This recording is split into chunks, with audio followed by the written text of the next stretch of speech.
You're listening to WVFI, Voice of the Fighting Irish. I'm Erin McAuliffe, and I'm here with Dino Swan and Maggie Walsh.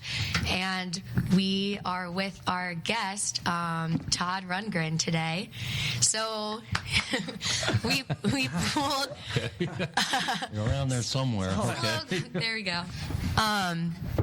We pulled a box of Todd's vinyl from our archive collection in the back. And... yeah, Todd, if you went through those really quick, if anything stuck out, if you just have like a musing you want to get over real quick. Get it over with. I think we don't have much time. But I actually noted, I was reading Patti Smith's review of, I think it's like the second one in there. A Wizard, a True Star, which is also like the cover art and the vinyl itself really caught my eye. And she talked about how your influences are homogenizing like a coat of many colors, and you might be pulling from someone else's paint box, but the coat is all your own. So can you like kind of speak to that and maybe that record specifically? Well, I kind of bribed her for a good review because I included one of her poems in the package. Okay. We had a little, we had a couple things in that package. We had a postcard. That if you sent the postcard back, you would be somehow included in the next package for the next record. And also there was a thing that looked like a Band-Aid, which had a Patti Smith poem on it. Okay. That I think she composed, particularly for the record. Yeah, but once I put her in the package, she had to give me a good review, didn't she? Yeah, nice.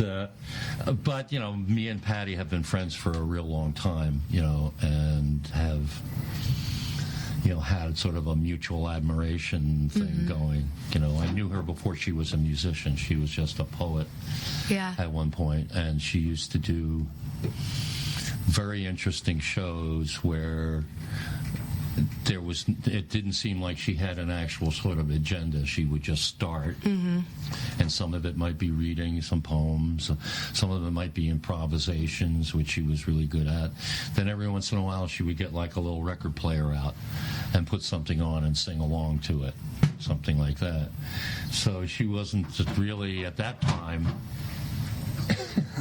she wasn't really at that time doing what everyone seems to think they know about her now. It's funny because I read Just Kids this summer, so I had a background, and that's kind of how I was exposed to her, and that's why I kind of pulled the quote. Yeah, but a lot of people think of her, as like a punk rock musician or something like that, and that's just kind of an incarnation of what she is. Yeah. I mean, you could say equally that she was a mom because she quit the music business for over a decade just to go be a mom in Michigan. Yep. So she's a lot of things. For sure. Do you want to ask a question? You've had all these incredible successes, throughout the music career and throughout your life. We weren't in the interview before, so we kind of missed out on a lot of that. But maybe if you can kind of just give our listeners, the bands and the musicians who really inspired you. Like if you were to go to, some of your fans and be like, these were my top ones who really, brought me into this world and really, kind of create a lot of these musings in which I could, go over and kind of, take maybe a little bit but make it my own thing. Who would you kind of point to? Well, it's funny, when I was really young, my dad was a music fan, but only of particular kinds of music.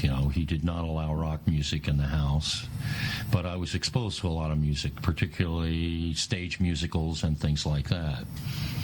So some of the first influences I remember are like Brecht and Weil and Gilbert and Sullivan, things like that. When I was in high school, I knew the entire Gilbert and Sullivan libretto. I could have sung any song from Gilbert and Sullivan. I can't anymore, but so those were great influences on me, and part of that was, I guess they were reverence. Both Gilbert Sullivan and Brecht and Weil were commentators on their respective cultures. And so I kind of like that idea of poking fun at the culture that you're in. But eventually, I just had to settle down and learn an instrument. I picked the guitar. But it wasn't until the Beatles came out that there was an actual formula for you to turn that into something. Because otherwise you would have been, you could have been Duane Eddy or a member of the Ventures or something like that. You'd be playing a lot of instrumental music. Yeah. And then the Beatles essentially defined a new formula. Because previous to that, you had to be like a good-looking guy who was a front man, and then there would be a bunch of faceless musicians behind you. And the Beatles' formula was, everybody knew who all four of the band members were. They were all allowed to sing, even Ringo. To the detriment. And look at him now. He's got a singing gig. So suddenly it was like, all I got to do is find like 3 or 4 other friends in the neighborhood, and we can put a band together. And that became the formula. Well, from then until now, more or less. Now I'm the guy in front of the band. It's gone back full circle. Now I'm the guy in front of the band. But when I was growing up, I didn't have the confidence to do that, but I did have the confidence to be the guitar player. So it all started when that, formula really became more of the norm than the old style, matinee idol kind of thing. So we're actually all huge Beatles fans in this room, so we have a Beatles question for you. Sure. In 1976, you had that record Faithful, where you did a bunch of covers, and 2 of the covers were Beatles covers. One was Rain, and the other was Strawberry Fields Forever. That's right. And they were faithful covers. They were they stayed faithful to the original. So I'm just wondering, what did you learn about the Beatles from covering their records? Well, it's something that I tried to do to commemorate my having been in the business for like 10 years.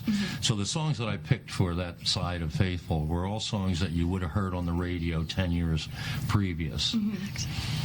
And I was such a devotee of the Beatles that when it came time to reproducing that, it turned out to be a lot easier than I thought it would be, just because I had learned a lot about production, and I had even been to England and produced like Badfinger for Apple Records, so I had a little bit more awareness of what went into it. But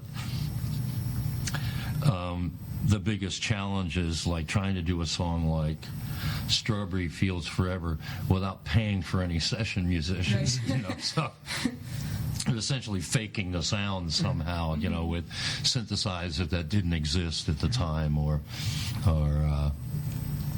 I think at one point I was trying to imitate a cello when I did Good Vibrations. There's this cello part that's in it, and that was just kind of a fuzzed guitar instead of a cello, and you get the sound just right, and since it's only playing one note anyway, it was easy to sort of fake that. So the challenges were really not so much dissecting the records and figuring out what was going on as, trying to dial in a particular sound that's similar to the old guitar sound, trying to make the drums sound the same. Right.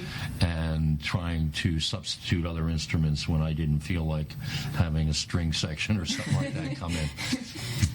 Very cool. Very cool. So kind of hit up our last question here because, we're out of time. Here at WVFI, we like to create playlists for, people to listen to. And we're on the process right now of creating like a big, this is our WVFI playlist, and we'd love to get your input. What maybe 2 or 3 songs would you say you need to put on this playlist? That I needed to put on. This needs to be on. Anybody's song. Anyone in the world. Oh, anybody's songs. God, there's a lot of great songs. It's... What have I been listening to lately? Well, I got the new Frank Ocean record, which is pretty cool. We're fans of that one. Pretty cool record. Definitely. It's funny, I would play the first Bon Iver record. I wouldn't play the recent one, which is not... Okay. Just hasn't stuck with me the same way,